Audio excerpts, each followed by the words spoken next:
TFT has a little bit of a situation on its hands that's causing quite a stir among some of the top players in the community. Robin Songs made a post on Twitter about it. K3 Soju agreed with that post, the largest influencer of TFT, the LeBron James, as some might say. Emily Wang made her own post. Dishsoap also talked about it on Discord, a little bit jokingly. But what is the situation? Well, right now, Twisted Fate is the best legend in high elo. And this has happened a couple of times in the past, but what is happening in this particular instance is very different from what's happened in the past.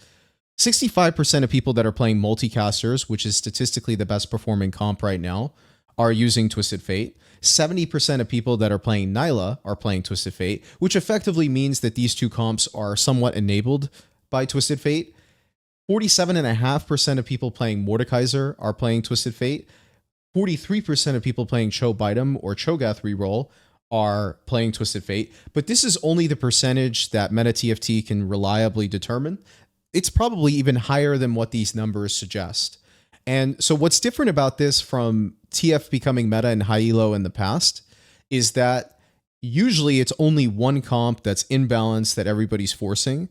But in this particular instance, people are playing Twisted Fate and then flexing between multiple different comps that are quite strong in the meta right now. And that is quite unusual and is part of why his representation is so high. It's not just ladder, though. If you look at the NA Last Chance qualifier, which took place on Saturday and also takes place on Sunday, this is the last opportunity for competitive players to get into the NA regional finals. The last two slots are determined from this particular tournament here. And the NA regional finals is the second most important tournament of the entire set behind Worlds, for at least NA regional, or for NA players, of course. And 10 of the 16 players in this tournament, 62.5% of the field, showed up with Twisted Fate. So it's not just ladder where we're seeing Twisted Fate perform relatively well. And so those posts that I mentioned before were talking about what is currently going on. Robin Songs mentioned that he was watching this tournament, the LCQ, and he really is not that excited about regionals because he doesn't feel like playing Pandora's items and greeting for your bis. It doesn't feel like TFT. Soju agreed with this. Emily Wang also agreed with this in her own words. And even Dishsoap said he was kind of hoping that, can we just play Poro on regionals and not have to deal with TF? Because he says that he is one of the biggest TF haters. But guess what? He had to give in. He had to give in. It is so good. Look at his scores up here. 1.8 average at the time that this screenshot was taken. Literally playing Twisted Fate every single one of these games, trying to greed for his best items, flexing between multiple of the strongest comps in the game. So that gives you an idea here of the strength of Twisted Fate.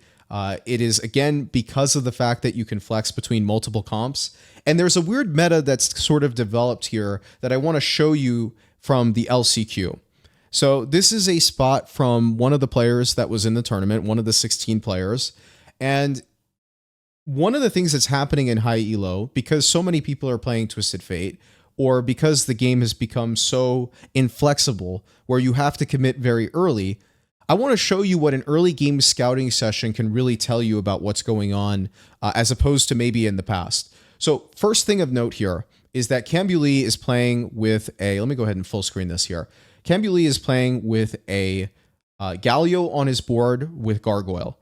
You already know from this information alone that he is playing multicasters. You don't need any other information. He's playing Pandora's items. He has a Gargoyle. Guaranteed that he is playing multicasters. Now let's watch as he scouts other players in the lobby and we determine what they're playing.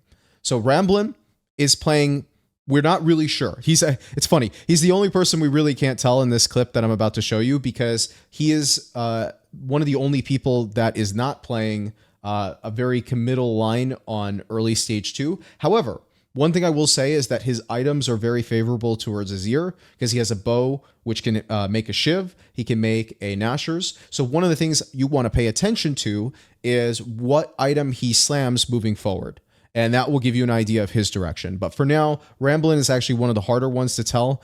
Little Top here already called that he was playing Void with Cho'Gath reroll mixed in. So he's playing some variation of Cho'Gath reroll. Let's keep moving here. I have to do this at half speed because they scout so quickly. So we got Ramblin' and Little Top. Then we have Degree here. So Degree is currently level 4, and he has a bow slammed on a Kale. Now here's the thing. You might think from this that he's playing Kale, but look at the stage in the round. It's 2-2, which already indicates that he has no interest in playing Kale if he's leveled up at this point. Most of the time, if somebody levels up this early on, they're not that interested in playing Kale. You see that he has a bow on bench. Make sure you pay attention to him because you want to see if he slams RFC. If he slams RFC, you know that he's angling Nyla, right? So that's the information that you're keeping in your head here. All right, so now we move on to the next player here. You can see he kind of pauses here for a little bit because he's trying to process the fact that he's level 4. All right, we move over to Spencer's board. We see that he has a bow on bench. You already know that he's trying to angle probably 3 different comps from this spot. He's trying to angle number 1, Ionia Vanquishers, because he has an Ionia start. Number 2, potentially Noxus, because he does have a Cassiopeia, and if he naturals some good units, maybe he can play it. And number 3, Nyla. Those are the 3 different comps that Spencer could play from this spot. For the most part, you can see that he's greeting the bow. Then we have Clear here. Clear has 2 Cho'Gaths on his board, 1 Cassiopeia. Very clearly indicates, especially with his items, that he's looking to play Cho'Gath reroll. And we look at Ian Wolf here. So right now he has the Noxus opener. He has on a roll. You can see that he's holding the Noxus units on his bench, clearly playing Noxus reroll. And you only got to see it for a split second there. And unfortunately, I don't think I'm going to be able to capture that. But in that last split second here, let's move this even slower so you can truly see this. All right, so we have Clear here. Ian Wolf again. Here we go, Kiun. So you can see with Kiun, he has a Cloak slammed. That's half a Gargoyle. He has a Blue buff slammed. He has Gallios on his bench. He has a Talia on his bench. Very clearly looking to play multicasters. So you know from a very early point in this meta what people are looking to play. And if I skip forward here, you can see that in his next fight against Ramblin', that Ramblin' slammed a Shiv. That gives you information that he's most likely looking to play some sort of AP line, pretty much guaranteed here. And you already know that you're playing multicasters and Kiun's playing multicasters, which is the best AP comp line in the game. And there's a good chance that Ramblin' will end up playing Azir, which is very strong. And then we go to this next fight here, and we see that Degree decided to slam the RFC. So that means most likely he's looking to play either Mordekaiser or Nyla. Now let's go ahead and look at the end state of this particular game, and you'll see how quickly or how accurately you can actually predict what the meta is going to be or what the game is going to look like based on a very early stage. We have Spencer here. No surprises here. He had a bow held on bench. You know he's holding bow. Very likely wants to play towards Nyla. He played towards Nyla.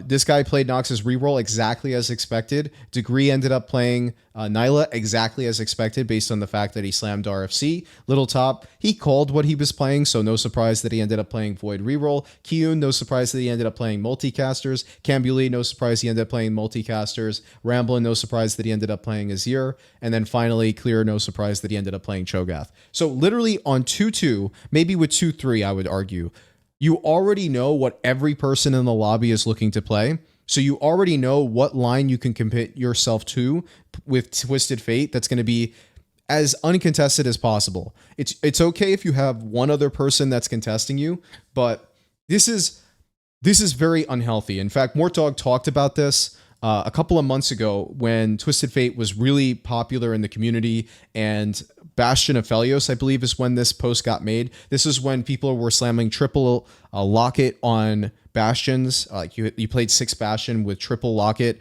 and double RFC, or sorry, double Rageblade on Aphelios was ridiculously strong, and people were talking a lot about Twisted Fate at that moment in time. And what Mortdog mentions here is that what's important is that the forcing playstyle that TF allows is never optimal. We want the best players to be the ones who adapt and play with what they're dealt. As long as this is true, then we're good to go. Well, the problem right now is that this is not true. And we're about to play the biggest tournament of the entire set on this patch, where this fundamental idea behind balancing that Mortdog mentioned with Twisted Fate, which has been very controversial among high elo players the entirety of the set, is being violated. So it's going to be really interesting to see how this all plays out. I would not be surprised if we see a C patch, to be honest with you, or if they do something else in order to try to address this if this continues to be the meta moving forward. One last little piece of information that I'd like to talk about here is a post that Mortdog made at the beginning of October, where he talked about the change in legend pick rate over time in high elo versus average elo. And this is the graph for high elo. Each one of these lines represents a legend. And as you can see, as each patch comes out, the meta shifts. And you can see that the pick rate for different legends also shifts. But if you go into average elo, you'll find that the pick rates remain relatively constant. And from Mortdog's tweet here, you can actually tell that this top line, the rest of these lines, we don't really know what they are, but we know that this top line is Twisted Fate. So in average elo, Twisted Fate is by far the most popular legend. It's not even close. This was also reinforced in the Reddit post that Mortdog made, where he mentioned that TF was doing very well. It's also reinforced in effectively every single content creator's videos as well as streams, because Twisted Fate is probably the most requested or talked about or asked about legend of all the different legends. So I'm really curious what your perspective is here in terms of Twisted Fate being right now in this current moment the best legend in the game. And I think that's relatively uncontested as of right now. And whether or not you think that's healthy for balance, or if you just like the way that Twisted Fate feels and you just want it to be there as an option, not so much as a meta-defining legend. And I'm very curious to see what the average player's perspective on this whole issue is. So if you have any thoughts on that, leave that in the comments below, and I will see you next time.